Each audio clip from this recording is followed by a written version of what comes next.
একটু পজ করবেন, ভিডিওটা পজ করে এই প্রশ্নটার উত্তরটা দিয়ে ফেলবেন যে হুইচ ওয়ান ইজ সিঙ্গুলার। আমি বলেছিলাম অনেক আগে, কারো কখনো যদি সুযোগ থাকে আমার কথা শোনার, তাহলে আমি অনেকবার বলেছি যে synonym antonym sorry number and জেন্ডারের ক্ষেত্রে খুবই সিম্পল কিছু নাম্বার অ্যান্ড জেন্ডার বললে হয়ে যায়।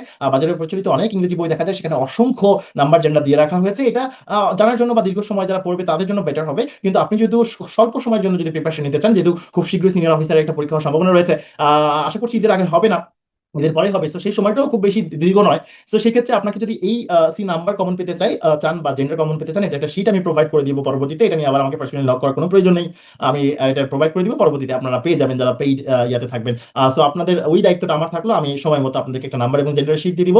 ওই নাম্বারে কিছু স্পেসিফিক নাম্বার থাকবে, 40টা থেকে 50টার মতো নাম্বার থাকবে, ওইটা পড়লে হয়ে যাবে। কিন্তু আপনি যদি নাম্বারের পুরো প্রিপারেশন নিতে চান, তাহলে কিন্তু আপনাকে কয়েক শত নাম্বার পড়তে হতে পারে, 700-800 নাম্বার পড়তে হতে পারে, এত নাম্বার আপনার পড়তে হবে না প্রিয় শিক্ষার্থী। এবং জেন্ডারের ক্ষেত্রে সেম কথা, জেন্ডারেও আমি ওরকম 70-80টার মতো জেন্ডার দিয়ে দিব, ওগুলো থেকে কমন আসবে। এটা শুধুমাত্র যে বাংলাদেশ ব্যাংক টিআরডি বা সিনিয়র অফিসে কমন আসবে ব্যাপারটা এমন নয়, বাংলাদেশের যে কোনো চাকরি পরীক্ষায় আমি যেগুলো দেবো ওগুলো থেকে ইনশাআল্লাহ কমন থাকবে। সো নাম্বার জেন্ডার থেকে প্রশ্ন আসে, এটাও আমরা জানতে পারলাম। আমরা এই প্রশ্নটার উত্তরটা নিশ্চয়ই এখন আপনারা দিয়ে ফেলেছেন। সো প্রিয় শিক্ষার্থী, আপনারা ভিডিও পজ করে করে উত্তর দিবেন এবং পরে মেলানোর চেষ্টা করবেন। খেয়াল করবেন হুইচ ওয়ান ইজ সিঙ্গুলার, খেয়াল করবেন এখানে এজেন্ডা, মিডিয়া, হাইপোথিসিস, সিলেবি রয়েছে। সো এই যে প্রত্যেকটা, এইটা হচ্ছে একটা প্লুরাল এবং এটা সিঙ্গুলার ফর্ম হচ্ছে এজেন্ডাম, এজেন্ডাম, এটা হচ্ছে এটা সিঙ্গুলার। এবং এটা হচ্ছে মিডিয়া, এটা ইয়া হচ্ছে মিডিয়াম, ঠিক আছে, এইটা হচ্ছে ইয়া। এবং এটার হচ্ছে হাইপোথিসিস, এইটার প্লুরাল, এটা হচ্ছে সিঙ্গুলার, এটা প্লুরাল হচ্ছে হাইপোথিসিস, ঠিক আছে, হাইপোথিসিস এটা। এবং সিলেবাস, সিলেবাস, ঠিক আছে, এটা। সো এই যে প্রশিক্ষার্থী একটু খেয়াল করবেন, এই সিলেবাসের এটাও কিন্তু তাহলে প্লুরাল এবং সিলেবাস যেটা রয়েছে এটা সিঙ্গুলার। সো এরকমই কিছু জিনিস আমি আপনাদেরকে দিয়ে দিব যেগুলো কমন, ভেরি কমন, এবং ওইগুলো পড়লে আপনি ডেফিনেটলি শিওর থাকেন যে আপনি নাম্বার এবং জেন্ডার ভালো করবেন প্রশিক্ষার্থী। সো আমরা চলে যেতে চাই পরবর্তী প্রশ্নে। 43 নাম্বার যে প্রশ্নটি রয়েছে, প্রশ্নটি দেখবেন ডেফিনেটলি, দেখা যাচ্ছে আইডেন্টিফাই, খুঁজে বের করেন the substitute word of the sentence. তার মানে আমরা বুঝলাম যে সাবস্টিটিউশন পরীক্ষা আসে, অন্য সাবস্টিটিউশন যেটাকে বলে, বাংলায় আমরা বলি এক কথায় প্রকাশ। সো এখানে বলা হচ্ছে ওয়ান হু ইজ নট, যিনি করেন না, ইজিলি প্লেসড, যিনি সহজে পছন্দ করেন না, বা এনিথিং মানে কোনো কিছু যিনি সহজে পছন্দ করেন না, তাকে আপনি কি বলবেন? তাকে আপনি খুঁতখুঁতে বলবেন। ঠিক আছে, সো খুঁতখুঁতে যে ইংরেজিটা সেটা হচ্ছে ফাস্টিডিয়াস, এটা হচ্ছে খুঁতখুঁতে, এটা হচ্ছে খুঁতখুঁতে প্রিয় শিক্ষার্থী। সো যিনি কোনো কিছু সহজে পছন্দ করেন না তাকে আমরা বলছি ফাস্টিডিয়াস, খুঁতখুঁতে। আমি পরবর্তীতে দেখবো যে আপনারা কমেন্ট করে রাখবেন যে আসলে আপনারা এই প্রশ্নের উত্তরটি দিতে পেরেছেন কিনা। সো এগুলো এক ধরনের মুখস্থ মেমোরাইজিং পার্টের মধ্যে পড়ে। তার মানে আমরা আরো একটি সিদ্ধান্তে উপনীত হচ্ছি, one word substitution, one word substitution, ওয়ানের ওটা ভালো করে দেই, সাবস্টিটিউশন এক কথায় প্রকাশ, সাবস্টিটিউশন, সাবস্টিটিউশন, ওকে আমি এটা ঠিক করে লিখে দিই, সাবস্টিটিউশন। সো অনার্স সাবস্টিটিউশন থেকে প্রশ্ন আসে, সো আমরা এগুলো ভালো করে জানার চেষ্টা করব। এই ক্ষেত্রে অনার্স সাবস্টিটিউশনটা আমার বাস্তবে পড়তে ভালো লাগতো। সো আমার যে বইগুলো থেকে আমরা পড়াশোনা করেছি সেক্ষেত্রে আমি সবই পড়ে ফেলছিলাম, কারণ এটা আমার পড়তে ভালো লাগতো এবং এটা খুব সহজে মনে রাখা যেত। সো আমরা থেকে বলবো এইটা আপনি যখন পড়বেন একটু বুঝে শুনে পড়বেন, যে এইটা যে কোনো কিছু যার পছন্দ না সে কি খুঁতখুঁতে ফাস্টিডিও শেষ। সো প্রিয় শিক্ষার্থী এইভাবে নিজের সাথে নিজে কথা বলে বলে পড়বেন, তাহলে বিষয়গুলো খুব ইজি হয়ে যাবে। প্রিয় শিক্ষার্থী আমরা একটু গ্রামেটিক্যাল প্রশ্নে চলে এসেছি। আমরা 44 নাম্বার যে প্রশ্নটি রয়েছে, বলা হচ্ছে যে which underline part of the following sentence has an error. আর এই যে আন্ডারলাইন যে পার্টগুলো রয়েছে এর মধ্যে কোনটা, এই সেন্টেন্সের কোন আন্ডারলাইন পার্টে একটা ভুল আছে সেটা খুঁজে বের কথা বলা হয়েছে। এই ধরনের প্রশ্নকে আমরা বলে থাকি পিন পয়েন্ট ইরর, যেগুলো আপনি ব্যারিস্টার লিস্ট লেভেলে হিউজ পরিমাণে পেয়ে যাবেন, ইভেন প্যাশন অবজেক্টিভ ইংলিশে তো পাবেনই। সো এইখান থেকে প্রশ্নগুলো কপি করা হয় সাধারণত। বলা হচ্ছে ইজ ফার্নিচার, সেক্ষেত্রে আপনাকে জানাতে চাই এটা কিন্তু একটা পার্টস অফ স্পিচের প্রশ্ন।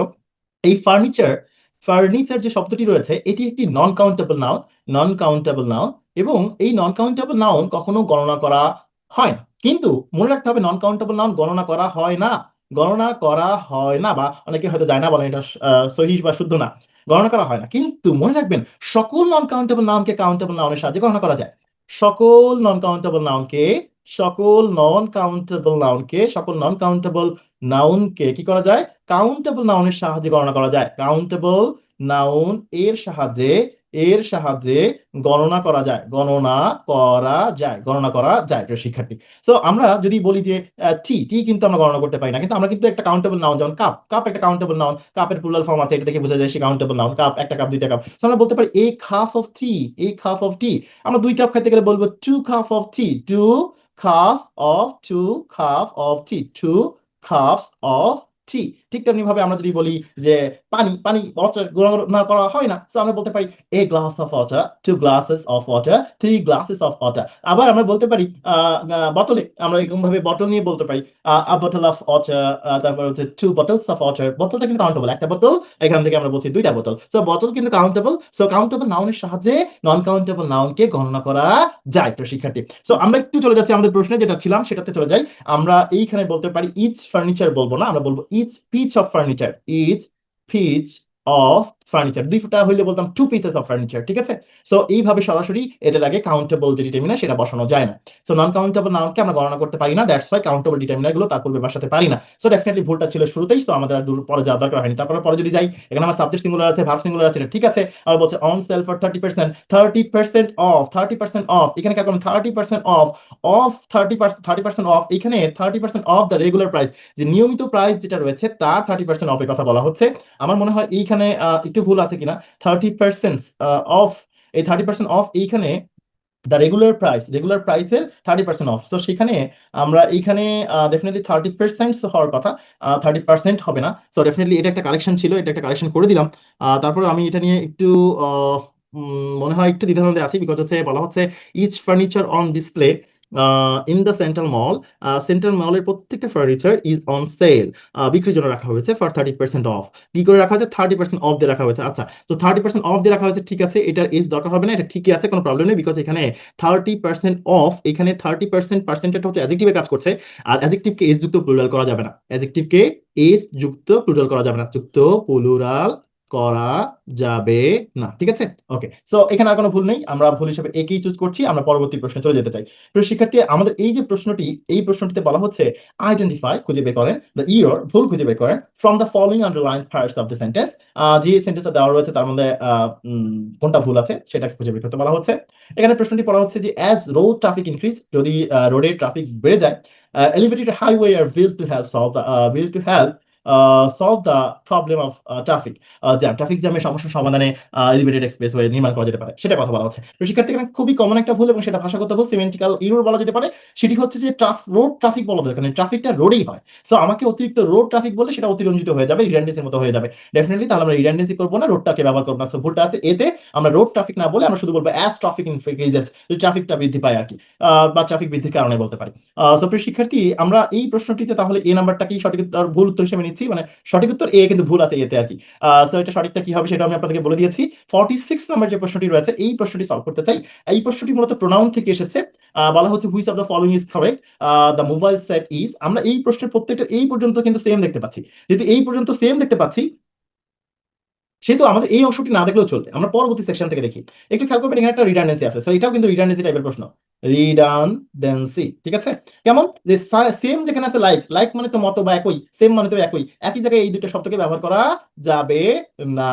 সো এই তিনটা সেন্টেন্সে এই সেম কাজ করা হয়েছে। আবার এইখানে ঠিক আছে, the same as, the same as দুইটা জিনিসের মাঝখানে বসে, দুইটা নাউন বা দুইটা প্রোনাউনের মাঝে বসে, তো সেটা বসেছে। আমি প্রোনাউনের যখন ক্লাস নিব তখন the same as, instead of, different from, এবং অ্যালাইক কোথায় বসে, একই সাথে like, instead, different, the same কোথায় বসে, এটা নিয়ে সাধারণ একটি আলোচনা আপনাদেরকে দিব। এটা থেকে প্রায় পরীক্ষায় প্রশ্ন আসতে দেখা যায়, কিন্তু এই টপিকটা খুব কমন, খুব কমই মানুষ হয়তো পড়িয়ে থাকেন। এই টপিকটা আপনাদেরকে অসাধারণভাবে পড়িয়ে দিব ইনশাল্লাহ।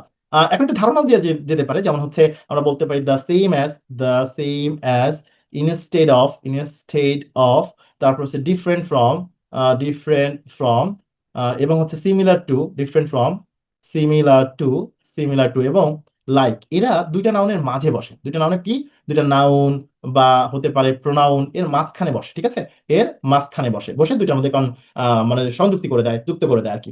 আবার এই যে এর অল্টারনেটিভ হিসেবে দ্য সেম, দ্য সেম, এবং in a state, in a state, সাথে রয়েছে ডিফারেন্ট, ডিফারেন্ট, এবং হচ্ছে সিমিলার, সাথে আছে অ্যালাইক, অ্যালাইক।